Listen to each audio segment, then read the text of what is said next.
मानो चाहे भला कोई, अरे बुरा मानो चाहे भला कोई, हमारा पंथ न्यारा है। बुरा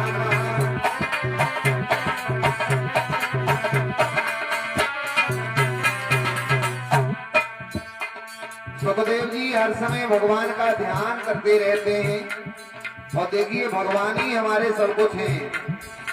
तू ही भ्राता तू ही माता तू ही बंधु हमारा है। ओ कन्हैया श्याम मन श्याम धन श्याम ही हमारो तन, आठो याम हमको और श्याम ही से काम है। श्याममती श्याम गति श्याम ही है प्राणपति, आदि किसी लाकड़ी आधार नाम श्याम है।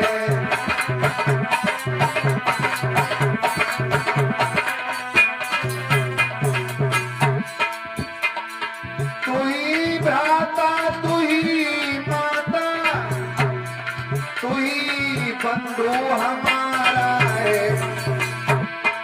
तू ही इस देह का मालिक तू ही स्वामी हमारा है।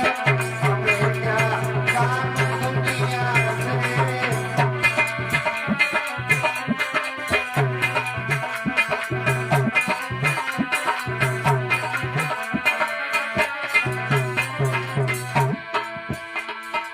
गए थे आप मथुरा को, ओ कन्हैया कहाँ जाए कंस मारा है।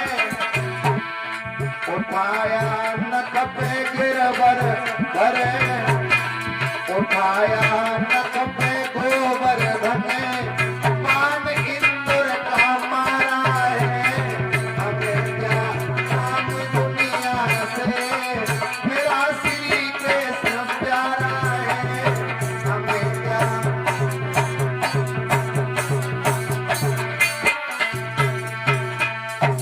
भैया 88,000 ऋषि मुनियों के बीच में व्यास जी के पुत्र श्री सुखदेव जी महाराज आए और सुखदेव जी के चरण छुए राजा परीक्षित ने, और हाथ जोड़ करके राजा परीक्षित ने सुखदेव जी से एक ही प्रश्न किया, गुरुदेव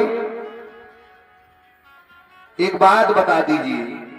अतः पृच्छामि संसिद्धिं योगिनाम परमं गुरुं, पुरुषस्य यत् कार्य म्रियमाणस्य सर्वथा।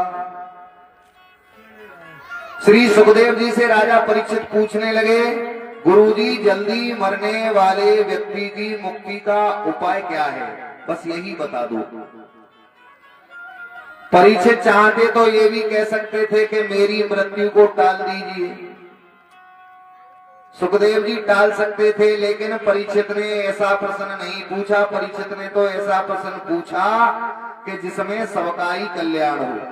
जल्दी तो कोई मर सकता है, अपने लिए नहीं पूछा राजा परीक्षित ने। राजा परीक्षित ने सबके लिए पूछा कि गुरुजी जल्दी मरने वाले व्यक्ति की मुक्ति का उपाय क्या है। परीक्षित की बात को सुनकर के श्री सुखदेव जी बोले, राजन जल्दी मरने वाले व्यक्ति की मुक्ति का तो एक ही उपाय है। कौन सा उपाय है गुरुजी? तो श्री सुखदेव जी कहते हैं, हे राजन जो व्यक्ति जल्दी मरने वाला हो उसे ज्यादा से ज्यादा भगवान का भजन करना चाहिए। श्वास श्वास पे राम भजे, वृथा सांस मत खोए, ना जाने तेरी सांस को भैया आवन होए न हो। बात सही है। राजा परीक्षित से सुखदेव जी कहते हैं, राजन जल्दी मरने वाले व्यक्ति को तो अपना मन परमात्मा में लगा देना चाहिए और ज्यादा से ज्यादा राम भजन करना चाहिए, तो उसका कल्याण हो जाता है। श्री सुखदेव जी कहते हैं, परीक्षित ध्यान से सुनो। सतयुग में व्यक्ति की उम्र होती थी 1,00,000 वर्ष, और परीक्षित सतयुग के बाद में आया त्रेता युग, त्रेता युग में एक जीरो हट गया तो उम्र रह गई व्यक्ति की 10,000 वर्ष। और त्रेता युग के बाद में आया द्वापर युग। द्वापर में भी एक जीरो और हट गया तो इंसान की उम्र रह गई केवल और केवल 1000 वर्ष। और द्वापर के बाद में आया है अब कलयुग।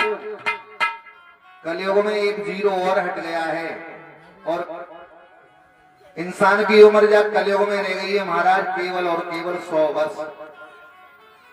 देखिए वेद की ओर से ये निर्धारित किया गया है कि कलयुग में इंसान को कम से कम 100 वर्ष तो जीना चाहिए। लेकिन ध्यान रखना 1000 व्यक्तियों में कहीं 2-4 व्यक्ति ऐसे होंगे जो 100 वर्ष पूरे जी लेते हैं, नहीं तो कोई 50 पे कोई